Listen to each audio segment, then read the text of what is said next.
De poco se habla tanto y se conoce menos de los derechos humanos. Los derechos humanos son un conjunto de derechos que todas las personas tenemos solamente porque somos personas. Es decir, da igual a qué raza pertenezcamos, qué color de piel tengamos, qué religión profesemos, por ahí no profesamos ninguna, nuestras posiciones políticas, si nos portamos bien o mal en la vida, todos tenemos derechos humanos.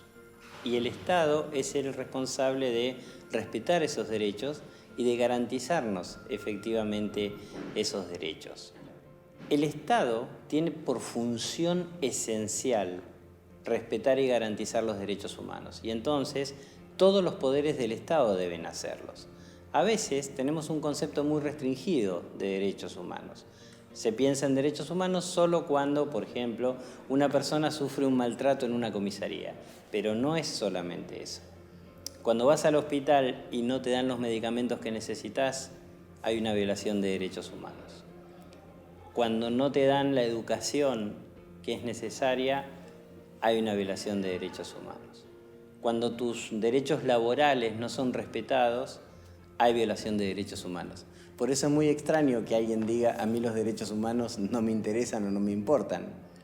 Más bien es como cuando un cirujano dice, a mí la anestesia no me importa. Bueno, la anestesia hace al trabajo del cirujano y a la vida de todas las personas hacen efectivamente los derechos humanos. ¿Cuáles son esos derechos humanos?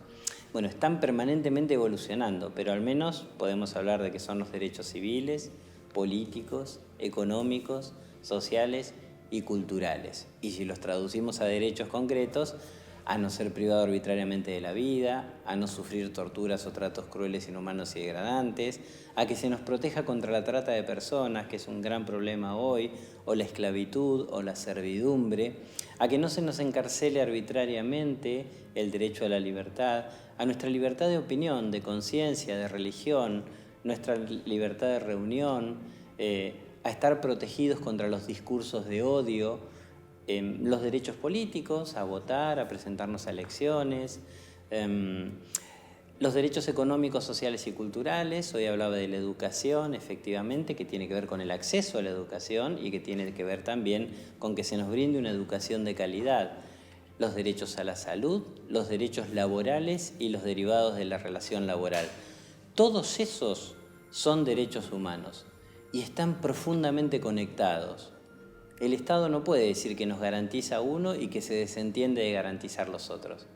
Por ejemplo, si yo no tengo el derecho a la vida, obviamente que no voy a poder disfrutar de ninguno de los otros derechos.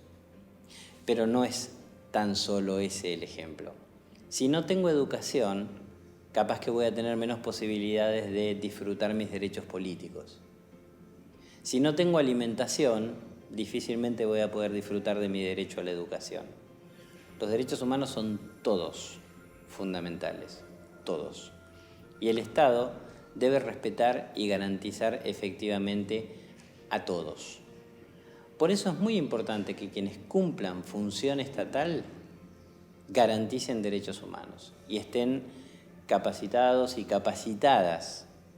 Y esto implica conocer lo genérico de derechos humanos y también las particularidades, como por ejemplo la perspectiva de género en lo que tiene que ver con derechos humanos de las mujeres y población LGBTI, o la cosmovisión indígena. Viste que la propiedad es diferente para el concepto occidental que para el concepto indígena. Para una persona que pertenece a un pueblo indígena, la propiedad está relacionada directamente con su vida, porque el sentido de propiedad no es el nuestro, el de los occidentales, sino que es el de una persona que siente que en ese lugar, además, están sus antepasados, está su relación directa con la tierra. El ambiente para un pueblo indígena es fundamental.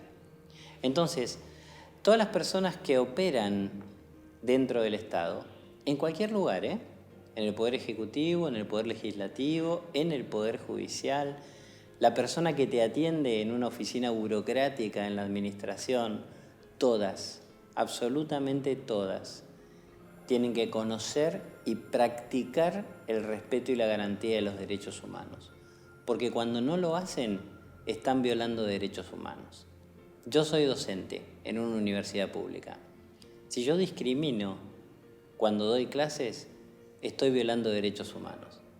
Suena fuerte identificarse a uno mismo como un posible violador de derechos humanos, porque pensamos que los violadores de los derechos humanos son los peores sujetos que han pasado por la historia, y por supuesto que lo son, claro. Son los que cometieron crímenes contra la humanidad como los que se cometieron durante la dictadura militar en nuestro país. Pero todas las personas que trabajamos en el Estado tenemos un enorme privilegio, pero una gran responsabilidad. Y la responsabilidad es equivalente a ese privilegio. Si no sabemos desempeñar nuestra función como corresponde, entonces corremos el riesgo de violar derechos humanos, de no cumplir adecuadamente nuestra función y que entonces el día de mañana el Estado argentino pueda ser responsabilizado por ese motivo ante algún foro internacional, ya sea en el ámbito interamericano, allí donde están la Comisión y la Corte Interamericana de Derechos Humanos, o en el ámbito de Naciones Unidas, donde hay comités y órganos creados en virtud de tratados de derechos humanos. El concepto de derechos humanos, además, evoluciona todo el tiempo. Así que hay que actualizarse en relación a las cosas que van pasando. Por ejemplo, aunque los tratados clásicos de derechos humanos no hablaban del derecho a la verdad en relación a lo que ocurrió por violaciones de derechos humanos en el pasado, hoy el derecho a la verdad está reconocido efectivamente. Y aunque los derechos humanos involucren fundamentalmente actitudes del Estado, hoy se empieza a mirar fuertemente la responsabilidad por violación de derechos humanos que cometen quienes no necesariamente están en el Estado. Por ejemplo, las empresas transnacionales o empresas que no son transnacionales, pero que tienen a su cargo un montón de personas y que entonces pueden someterlas a trabajo esclavo, por ejemplo. Eso es una violación de derechos humanos.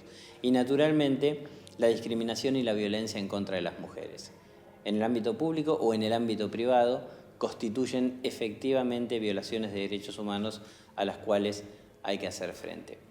Los derechos humanos, además, son la manera de tener una sociedad mejor. ¿Quién puede estar en contra de que las personas tengan educación, salud, trabajo, de que no se las torture, de que no se las discrimine? Un mundo efectivamente así estaría bárbaro.